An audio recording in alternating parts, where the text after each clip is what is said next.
Sadie strives to conduct herself with Billy in a strictly professional manner while she works a case in which an old friend of Isaiah is a key player. Cameron is torn up over whether to convince a client to testify against his cousin. Season 1, Episode 2, Then and Now of Doubt starts right now. You're tuning into the destination for TV superfan discussion, AFTERBUZZ TV.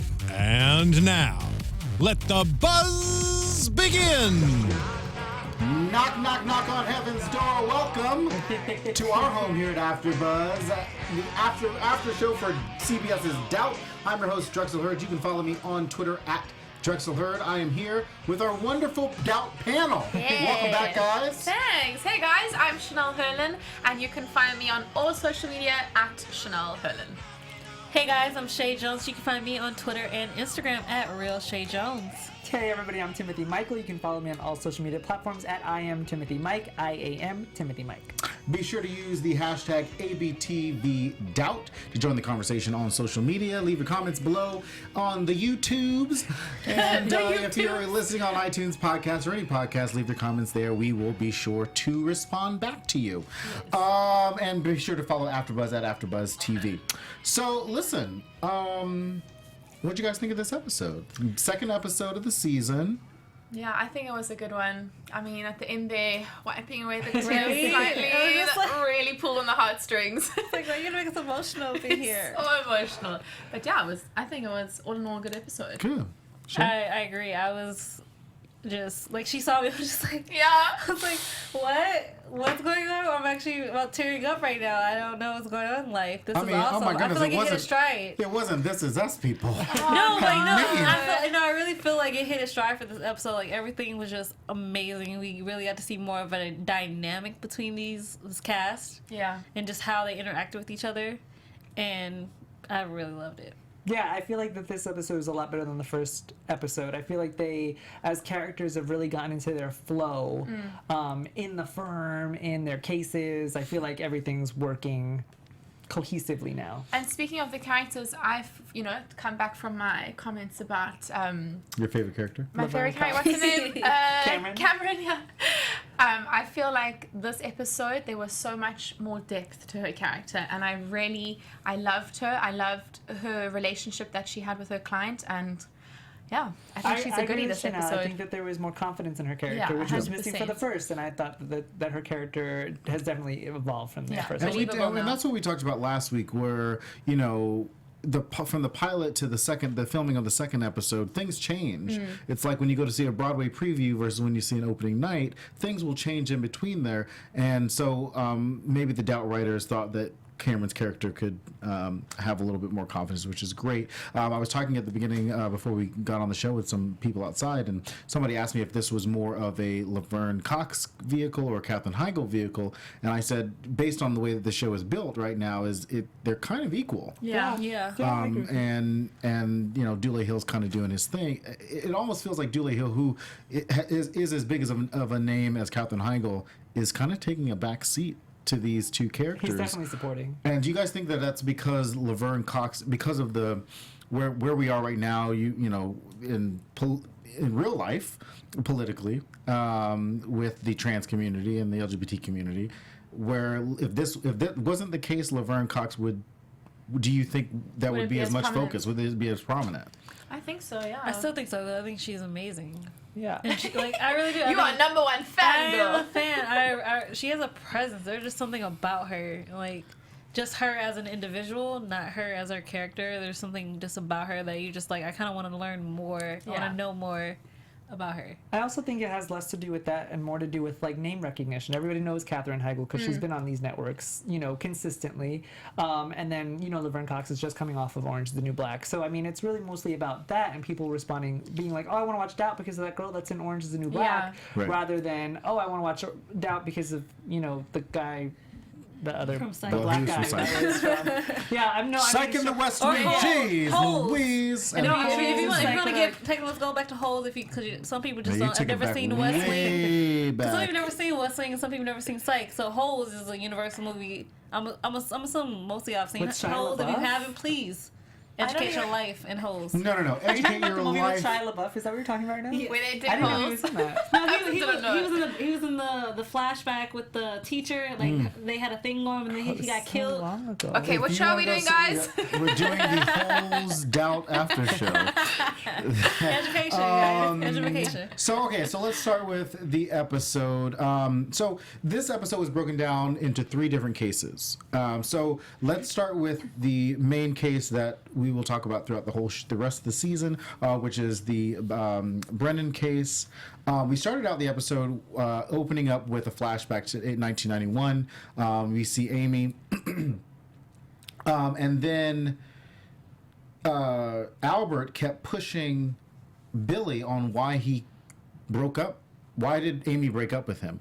And, obviously we got the answer towards the end, but I was confused as to why it was, you're grown. You're a grown person.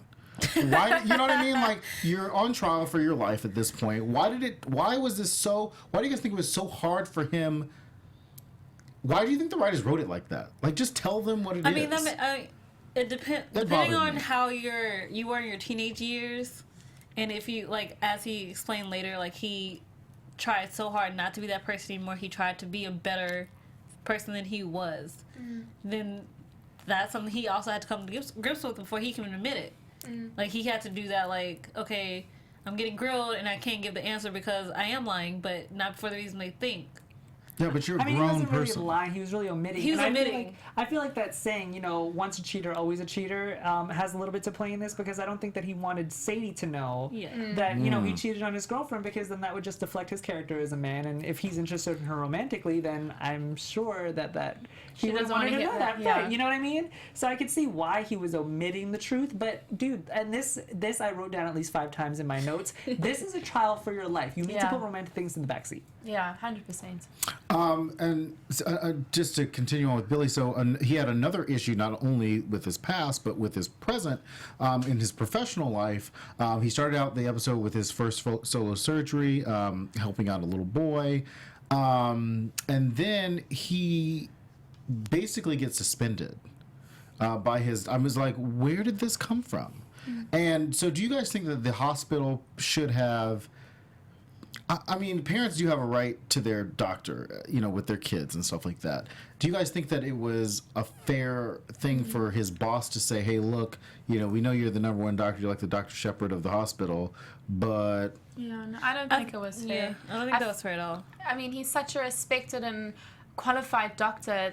That guy should at least have given him a chance, or kind of fought the case for him, convinced the parents that, this has got nothing to do, the trial is completely separate to the operation. Your child comes first, we need the operation to be 100%. And as if he was going to murder this kid. Yeah. He's been saving kids his whole life, his whole career. Yeah. Not and his whole something life, for something that he did 25 years ago. Right. And yes, the parents have every right to want a different doctor. Fine, get a different doctor. But I think that it was the boss's job to stand behind their doctor. And I think that this has a lot to do with, trials ruin people's lives. Like, you get accused of something, and just because you're found not guilty doesn't mean that it's not going to affect your life. Right. Like, You're a pariah Yeah. for the most part, and to the point where Billy talked about his friends not even wanting to go out for drinks with him after successful surgeries, which I thought was a little sad. Yeah, so then the district attorney sends boxes of discovery to the law firm, and we get a little bit more of Nick and Tiffany. Nick, the prison lawyer, the convicted lawyer who got his law degree in prison, and Tiffany. You gotta admit that's like some That's determination. That is really. I think that's really impressive. It's impressive. Yeah. So with Tiffany, how much longer do you guys think we're gonna have to hear about Iowa? I think for a while, only because in her mind, I think that's all she knows. Kind of like she's from Iowa. I climb apple tree orchards in my backyard. I actually have a white picket fence. It almost sounds like a welcome to Iowa. Like infomercial every time she says something. That's just who she is as a character. I mean, you know, I think that dynamic of, you know, Nick being from like this prison and project environment to like Little Miss Sunshine over here being from Iowa with a white picket fence. I mean, the character diversity is really interesting, and I just love when she had that conversation with him, and she's like, I don't even jaywalk, and I literally wrote, I was like, you don't jaywalk and you live in New York? How do you live? Like, how do you get around if you don't jaywalk in New York? I mean, like, I'm not from New York, but hold on. What if I say this? Do I get in trouble with the police? I don't know. You gotta say it first. Like, you have to say it. Like, where I'm from, like, like my high school is across the street from my school. There is no sidewalk. I mean, no crosswalk. So yeah, I jaywalked all the time to get to my high school. Girl, nobody cares about like, that. I'm like, sure. I have to make sure. Like, You think the police are gonna come in? I got a jaywalking ticket. I got a jaywalking ticket here. Unfortunately, only You once. can get a J. You can. It's It's $90, and I didn't have that. So $96. $90. 96. Yeah, no. So Tiffany was tasked by Albert to find the smoking gun in these boxes, and then she like brought Nick into this project, and I thought it was a little weird that Nick's just kind of floating around like he's hired and like he's not reporting to anybody, and I thought that was a little weird. They end up not finding anything, which I thought was surprising until the end, when we find out that he changed the jersey. And did that surprise you, or what do you guys think is gonna happen? I know like it could be a prediction, but like, what do you guys think about that? Did you guys go? I mean, there could be so many reasons to change a jersey. I feel like I was like, wait. I was like, wow, already it's so early. I feel like I still need to figure out the timeline for this. Like, okay, so he left her and he went back to the party. Okay, so so he left her in the crew neck. Yes, and then got back to the party, took another photo, and had a V-neck. Okay, so I only have two things I can classify. He left her and then went to still go hook up with her friend. Because he, like he said, he was a prick. He was a selfish little... And then picked up somebody else's jersey. He can't pick up somebody else's jersey. It's the same number. Yeah, this guy, I want to like him. I don't think we saw the number. I'm with you. I want to like him. I want to like him, and I feel for him. I'm on his side. I mean, it's 25 years later, but then things like this come up with the change of the shirt, but it's the same color shirt, so why did he change it? He was obviously trying to cover something up, trying to get the identical shirt, but not quite, you know? Yeah. Change your shirt, change it completely. Or just take it off. Or just take it off. Like, and don't go back to the party. he was trying to make it so you wouldn't notice. Like he's trying to hide something. Yeah, like he's now trying I to have a hide. theory.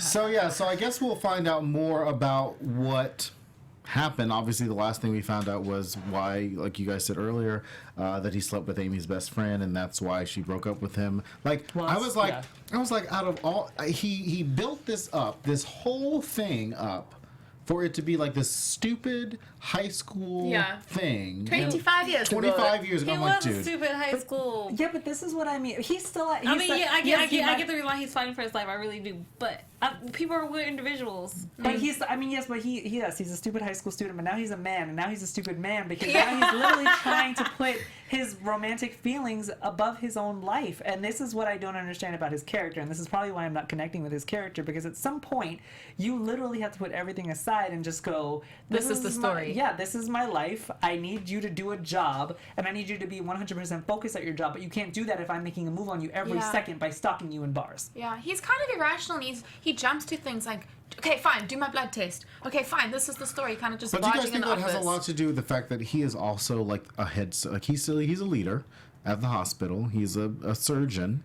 He has to make decisions, and he's used to making decisions quickly and getting the results that he basically wants and making those decisions on his own. And now he's having to allow other people to take control of this situation. And I would think that's very hard for him. I think that's hard for him too, especially because like with most surgeons, they also have the God complex. Right. Mm-hmm. So when you throw that, and he helps babies and children. and that's you have to be very meticulous on that. Yeah. So I agree. I think this part of his life when you have to get control is tough, and he's trying in the best way he knows how, even though they're kind of stupid and rash decisions he's making.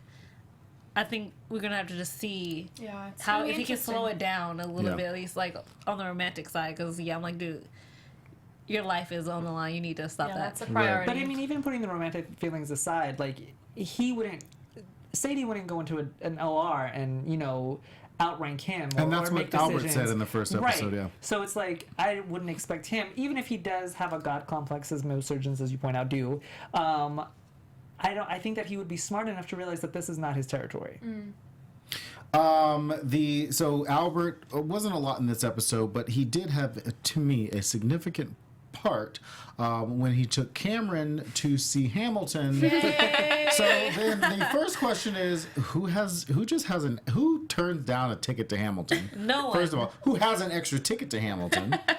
And Please send it to then, me. who walks out? Then the other thing that bothered me, and I know it's just the magic of film or whatever, but then they walk out after seeing this show, and if you've ever walked out of a Broadway show, you know that you walk out with a ton of people. Yeah. And there was like a trickle of people, and I was like, They were low on extras that day. this is right. It was Well, really late. Maybe they're like near the front, so like all the people are just like already ahead of them. Or they stayed back late and really discussed it, and then decided The to whole leave. audience? Yeah, Oh. yeah. That's There was a what talk back happened. inside. Yeah, That's yeah, what was yeah. happening.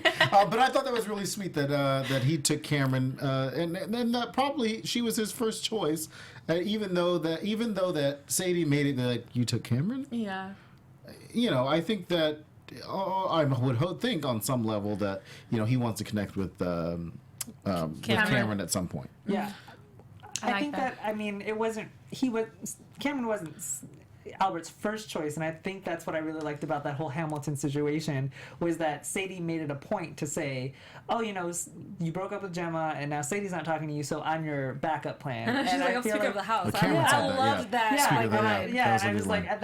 that just proves a lot to me, their character, development with this show, because they're not that close, and I don't know if they are that close. I feel like, and just like in the last episode when Sadie was like, when Cameron was like, I don't want Sadie watching me. I think there's this feud between Sadie and Cameron constantly, and I think Cameron always has this feeling like Sadie's better than her, or she has to live up to Sadie, and I feel like that's gonna haunt her. But I think that also has a lot to do with, and we'll talk about it in a second because we'll move into Cameron's case.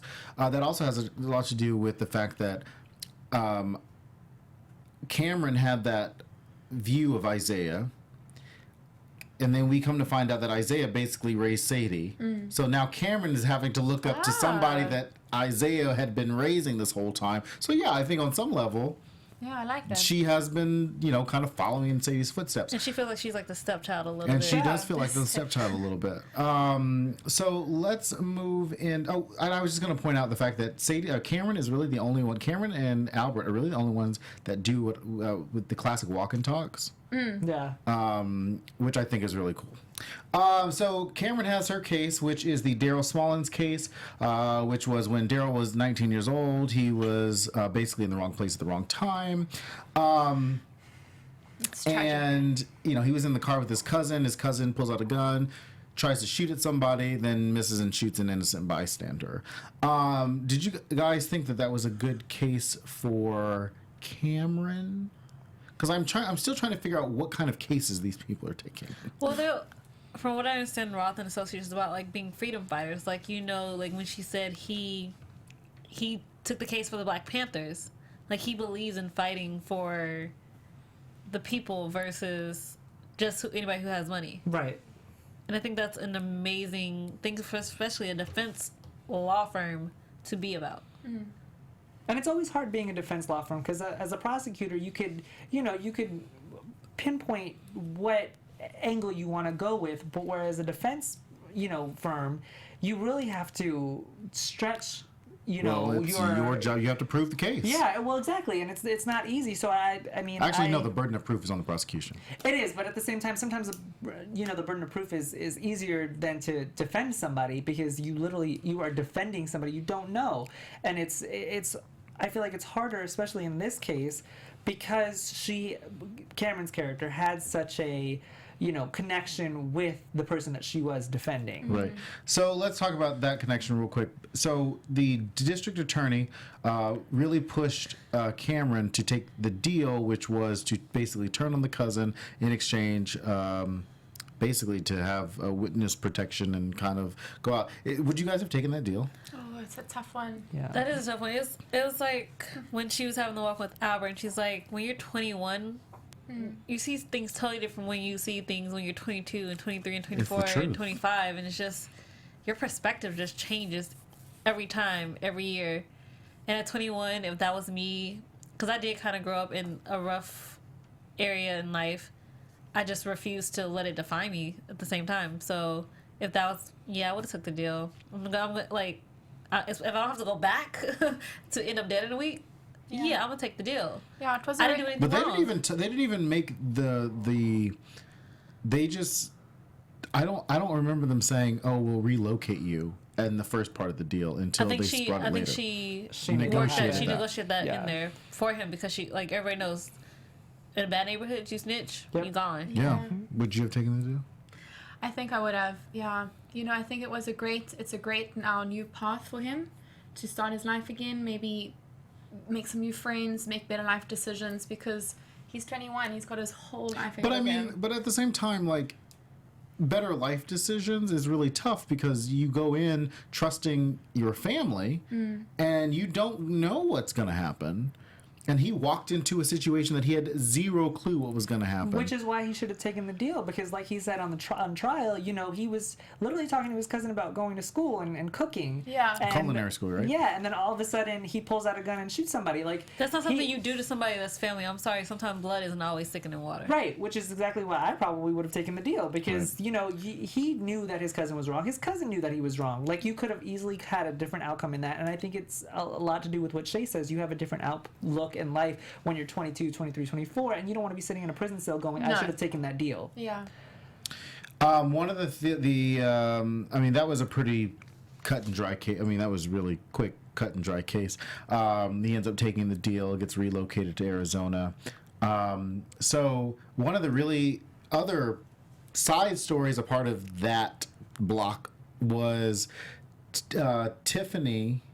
I'm sorry, not Tiffany. Lucy. We love her. And Oh my gosh, she was so much fun. was Lucy and the ice cream sandwiches. I thought that was a really great scene with Lucy and Sadie. Yeah. Because we got to see a different side of Lucy about how she is as an assistant when it doesn't have to deal with the law. She's very good at personal relationships, and I think that's what we'll see more Tiffany doing is kind of Lucy. Oh, I'm sorry, Lucy. Too many names. It's only episode 2. It's fine. Is hopefully seeing that she is an assistant that pays attention to people, not cases. Yeah. Which makes her a better assistant because she doesn't have to worry about, Yeah. Yeah, as I said in the last episode, Lucy's my favorite character, and she still continues to be my favorite character even after this episode. Because I was like, how is she supposed to be a bad assistant when she hides ice cream sandwiches in my desk? I know, come like on. anybody put an ice cream sandwich anywhere near me, you're my new best friend. But I want to know how long that ice cream sandwich was sitting in that desk, because every time that I pull I out an ice cream feel like sandwich, she knows Sadie's schedule, so she would know when she would so be she's able, like, you got 5 minutes before this starts to melt, and then like she didn't even put it on a plate or nothing. Like, it was just gonna melt. What if she didn't show up? No, it just melted in her drawer. Sadie would open I up. love and it. was- She's like, you just deserve a surprise. Like, I just thought that was so cute. It's just like something so Lucy, and I'm with him. She's my favorite right now. I don't know if you guys watched The Closer, but Kira Sedgwick's character used to have a stash of little chocolate ding dong things that she would keep in tinfoil. So I guess Sadie's ding dongs are the ice cream secret stash of ice cream that Nick was going to. But who does that? Who goes into the freezer, opens it up, and is like, "Ooh, these is ice cream nice. sandwiches that I didn't buy Yeah. at a workplace." Like that just does not work at actual workplaces. And he should know being He didn't from even the, ask. He should know being from the projects and being from prison. I was that just about to say don't that. I was other like, people's food. he's coming from prison. He should know better. Like, Chanel and I are the same way. Well, I think at least okay. I'm gonna say this for that little bagel. I'm like And he ate the if last was like that bagel. I would take. I'm not into bagels, but if that was the last bagel, and He's still a new And, guy. like, He we- needs to be careful. Yeah, That is true. Like A lot of I food totally, in this episode. it was a A lot of food. The onion bagel, There's a the lot of ice cream drinking, sandwich. He's just a the hungry drinking. man. He's a He hungry was. grown boy. He's still trying to ration from Accumulate. prison. Times are hard. Times is hard at the law firm. Oh my goodness. I know he had to go to his sister's Weehawken. How far is that from I don't know. Manhattan? I have no idea. It's a place in Long Island that I've never heard of, so it must be real It's far. probably on the LIR. Yeah. It's probably not that far. Another sub character that I wanted to kind of talk about was Tanya, and you had The like new Drexel. Tanya, Tanya. Well, like Drexel said, in the last episode, it's a lot of time before the pilot and the new episode, so we don't exactly know what happened with the actress who played the old Tanya. I'm sure they'll work that in some way. I mean, they did work it in some way, but I kind of like the new Tanya. I also do. She's got that sassiness that Kinda the first feisty. Tanya had. Yeah, but I like the new Tanya. I want to see more of where that goes. Yeah. Yeah, we'll find out what happened to old Tanya, the actress, next episode. We'll update you guys. We'll update. We'll do like a predictions update, and then we'll be like, this is what happened to Tanya. That would be really funny though. Everybody should do a whole show about like what happened to these characters. Oh my gosh, After the pilot. Like these, like the girl from All Family characters. Matters. Like, where did that character go? Like, where did these Well, characters one go? died, so yeah. Oh, She did. The girl who, Wow. the girl who Let's played fix it.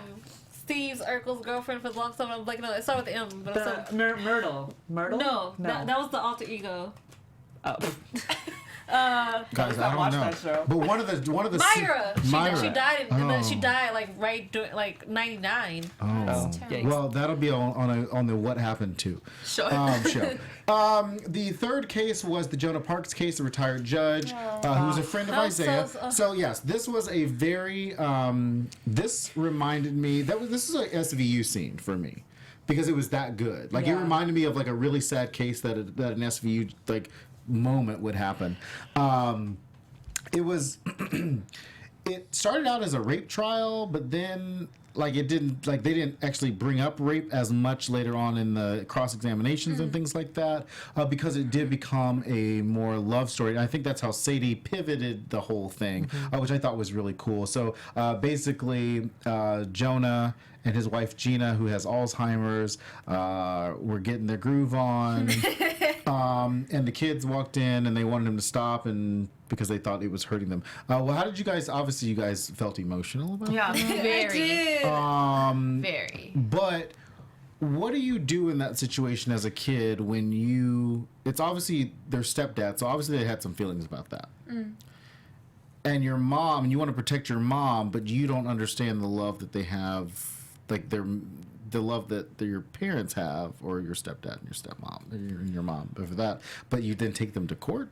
Yeah, I do think taking Jonah to court was quite extreme. I feel like that's something that they could have resolved As a out of family. court, Yeah. as a family, privately, perhaps with the nurse to kind of like ask, has this been okay? And really, they've been married, did they say 23 years? Am I Yeah. correct? Yeah. Yeah. I mean, that is a long time, especially nowadays, to be married for 23 Oh wait, it said years. 15. Was it 15? 15-year Oh, marriage. 15. And still, it's a long time. The love was real. He was there every single day. And the fact that these kids turned on Jonah and said that he is raping his wife. I mean, just that sentence alone. I think Right. that is Right. just. I I think- think it's just actually disgusting. I didn't like that. I agree with that. There's a reason why I agree with that. First of all, y'all took this too far out of proportion. And like, the reason I think they did is because, okay, so she said that like her dad died 20 years ago, and so in those 5 years they had to adjust themselves. So I guess when Jonah came in the picture, it was kind of like, oh, this other man, we don't want another dad, and that kind of festered over the last 15 years, and now it just came like this whole hate, we don't like you type relationship, and when you like have that mindset, you're not gonna want to see the love between these two people no matter what, because you can't get over a past grudge from when you were however teen to 20s. Yeah, they would have been teenagers. Teen to twin, like 20-year-old when this happened. So the fact that she's like, my mom's not up for these tests, or she can't do it, like she was, like, you can tell she was stalling, because she knew like every day her mom was asking for Jonah, like Right. she genuinely, Which is why Sadie kept bringing it up. Like, did she ask Yeah. for him? Did she miss him? The ADA, the kids lawyer, ADA Marks, Patrick Fischler, who's been on like everything, including Once Upon a Time. always great to see him back. I also thought that. How did you guys feel about Judge Jonah Parks really sticking it to Sadie at the beginning? Yeah. Like, what kind of lawyer are you? Obviously, they know each other. Yeah. He knows their reputation. Yet, how did you guys feel about like how he was treating Sadie? I think it was appropriate. Just like, if you're a judge, and then once you put it on trial, it's kind of like a totally different aspect. Like, you're defensive as hell. But like, I think she had a strong opening case. I didn't feel like that was. Yeah, he didn't like that opening He didn't statement. like it. I thought it was really I thought it good. was good I think too. because for him, like, he doesn't want to be seen as, like he said, the weak old man. But she kind of needed to play that card, and he needed to see that. And at the same time, like we said earlier, Dr. Brennan and him not going into a trial because that's not his territory. This is Jonah's territory, so I could understand why he'd want to take the reins on this case. Yeah. But at the same time, like the judge in this case reminded him he's the defendant, so he needs to take a step back. And she really, him being on the witness stand was just, I'm like, she made him human. I respect it. Yeah, she pushed Like, him. I felt for him at that moment because, like, you're in love and, like, when, like, I was fighting for him at that point. I'm like, let him see his wife. Yeah. Even though he's a grumpy old man, I was like, this is a love story. It is. And the daughter the daughter coming up to him to say... Yeah, Carly coming up to him, right? Yeah, kind of to say, I'm sorry, and he was just like, I know. That just shows that this case should not have gone that far. Yeah, I couldn't imagine his mindset. I mean, my grandfather passed away from dementia, which is more an aggressive state of Alzheimer's. And, I got what he was saying when he was on the stand and saying, in those moments, that's when she's my wife. Because you lose all sense of yourself and who you are as a person. And just, going through that in your head and not knowing who you've been around for years is heartbreaking for the people around you, not for you, because you don't remember. You don't know. So I understood what he was saying. I think what hurt him the most was because, and I'm glad they addressed it, was when he agreed to the doctors that he would not have sex with her. I think that's what would have hurt his case overall. Yeah. So I'm glad that she addressed it at the final test. Which is kind of what got him to that moment of, breakdown. I'm losing my wife. I just want to spend my last moments with her. So Miss Menendez, who was the caretaker, Sadie so I thought that was a great character to bring in. Yeah. And then the ADA kept pushing her about her qualifications, and I was like, she's a caretaker, and she's with this person constantly. You don't need to be a medical expert to basically care for someone and to see how they, especially if you know them and you know their habits, and she could speak to those habits, and that qualified her as an expert. I'm glad that the judge didn't and the jury didn't see her as anything other than an expert caretaker. Yes. Yeah, and I think that's thanks to Sadie bouncing back after the ADA completely ripped it, because when he was saying your qualifications and she was saying no, I was just like, oh no, here we go. This is not going to be useful. Bad. I felt disrespected, at that point. Yeah. I'm just like, angry you're being for a it. dick for no reason at this point. There's no need to attack the fact that I have no medical training. I'm with this woman every day in, day out. It's my job. Yeah. Well, at the end of the day, it's my job. But at the same time, it's his job to discredit the witness. So I could understand his line I understand. of I just questioning. want to punch him in the face, though. For it. No, trust me, I was all for you. But I'm glad, like Chanel said, that redirect was amazing. But I did feel for, Miss Menendez, because, these caretakers, they devote their entire lives to caring for people. And you're with, like you said, you're with these people more than their own family are, because sometimes their family can't take it because of what they're going through, mentally. But she stays and she knows. Does she like carrots? Does she like peas? Does she, it's like these tiny little things, like Drexel said. Make the world of a difference. Thank you. Yeah. So I could understand, if I was a juror, I would look at that and go, she knows her. Yeah. The only thing I hate sometimes, when you're seeing the jury scenes, and they're like, you can't take what I just said. You can't. But I'm like, in my head, I'm like, I just heard it. And I'm like, once I hear something, I'm like, I can't just not unhear it. But they do that so much on SVU and law shows like that. They do it anyway because they know that the jurors can't unhear something. So in the back of their mind, it's always going to play in their heads. So you kind of want to get your point, even if it has to be undercut and it's objected. It's still there. I will say this. I will say that having sat on a jury before, looking at the facts are very, once they say that, then, any juror could be like, but we were supposed to not think that. We now have to exclude that. And only look at the facts around all of that. And it's very difficult, however, you have to do it. And but one of the things I really liked was how the actual judge in that case was like feeling for her colleague. And you could see it on her face, like, oh, okay, this is my colleague. This is probably my friend, and he's clearly going through this rough time. I don't think he has any friends. He was kind of right. Yeah. Probably more lawyers than other judges, because they don't really. I mean, they go to lunch with each other. I mean, they're in different chambers, whatever. But I do want to bring up the bigger point of that case, which was on consent, which was do Alzheimer's patients have the ability to give consent? Well, that's a tricky, it's a tricky question. Yeah, sometimes. Like, what do you guys think?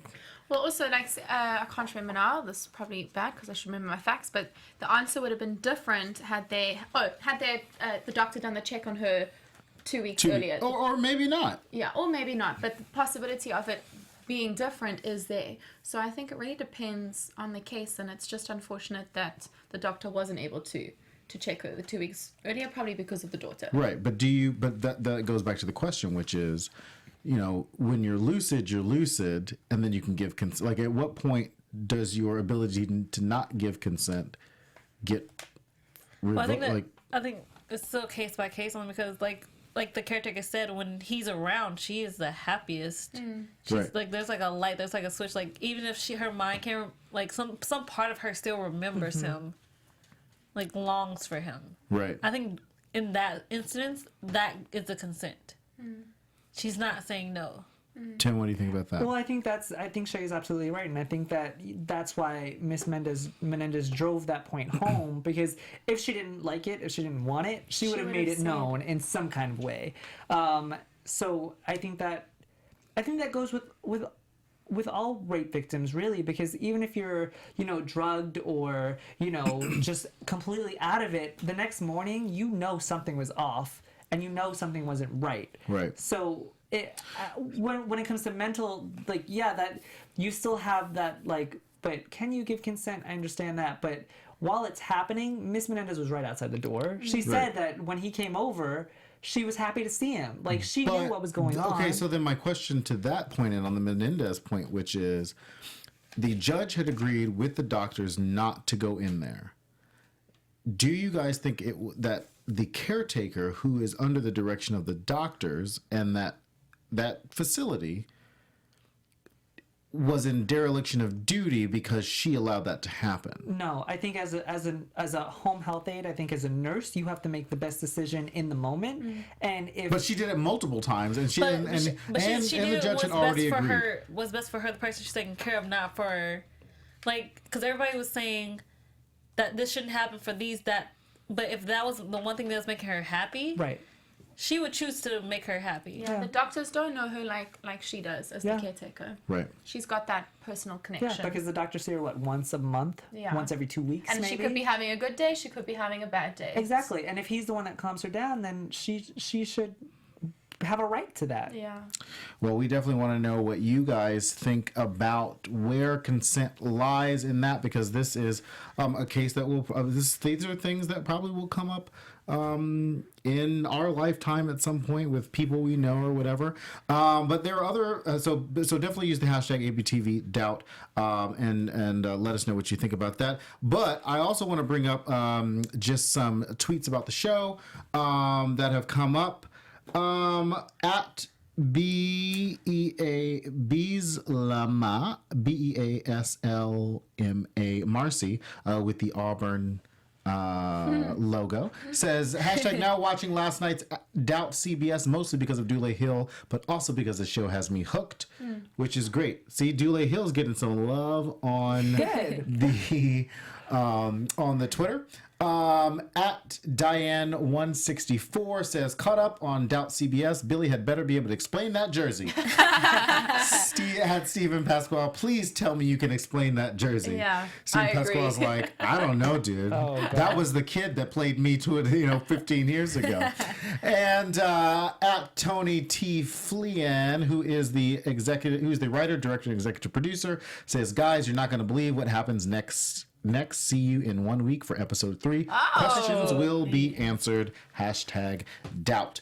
So make sure to check those out and follow Tony on Twitter because he's got some really great stuff. And follow at Doubt Writers because they will always answer your questions as well and have answers as well. What were you going to say? I was like, before we get off, what I want to say something about the Isaiah and Caroline scene because it was just so cute in that whole entire Well, scene. anything with Judith Light. Yeah. Judith Light has only I been started on this. turning up again because of she was just so she was so focused. I was so just focused on her in that whole monologue. She was going I actually wrote down a quote. She was like, "If you would have pushed me, we wouldn't be us. We're not normal." Right. And Right.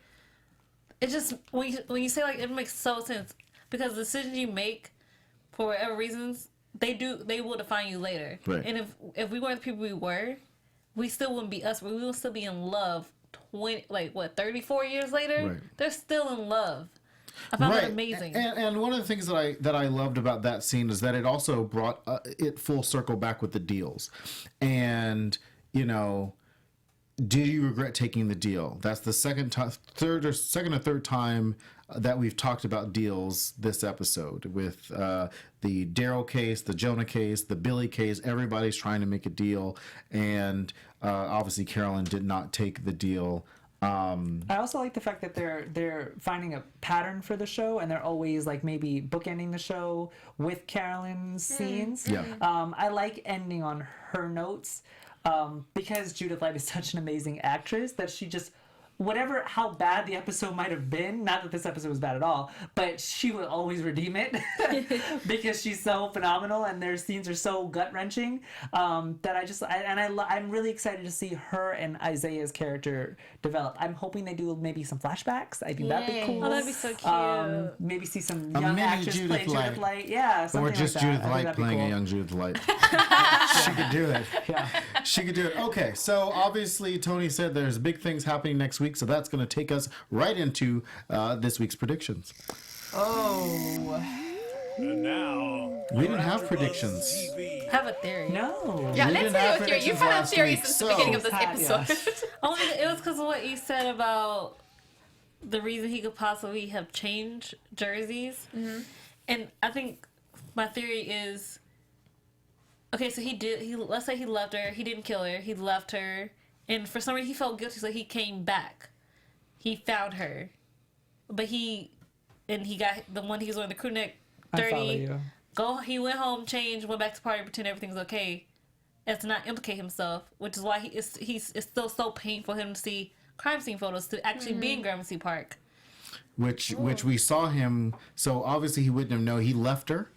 Yeah. Then she had the thing. He wouldn't have known where the body was if he did not go back. Because when the cops were out there and stuff like that, he was watching her. Yes. And he was watching the situation. He would not have known where the body was if A, he didn't kill her, or B, he had not found her. Yeah. So yes, I'm with you on that. I don't know. I don't even know if I'm used to this. I'm just like, I really want to like this guy, but the jersey is a big question for me. Yeah. I don't get it. I think it's a big question for Sadie too, because as we saw in the preview, Yes. there's like She's a doubting. big like She's like, doubting. yeah, she's Doubting? doubting. Oh, sure. Yeah. Good question. I also think another prediction of mine: Tiffany and Nick are gonna have a little bit of a romance because I think I saw a little. Yes, the chemistry. I love it. Yeah, I love with it. Yeah, them we don't know too. what happened when but they she's were also- drinking. Yeah, where and did that eating all come Chinese from? food. She's also a little underhanded though, like we see, like the Yeah, whole she's feisty. changing the, But she so has is a he whole though. outfit in So there. is he though. He is like he found evidence. He found the evidence. Well, yeah. he's a criminal.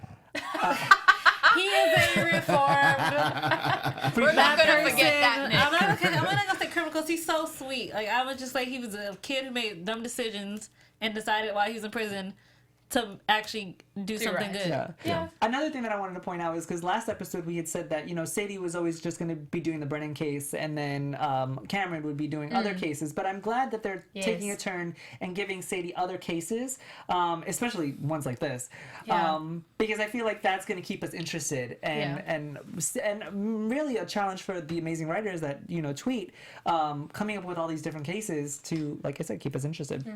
Well, this show's going to keep us interested. Next week, episode 3, Prison Poison, will be back, and we will be back next week. Tim, where can they find you on the Twitter? You guys can find me at I am Timothy Mike.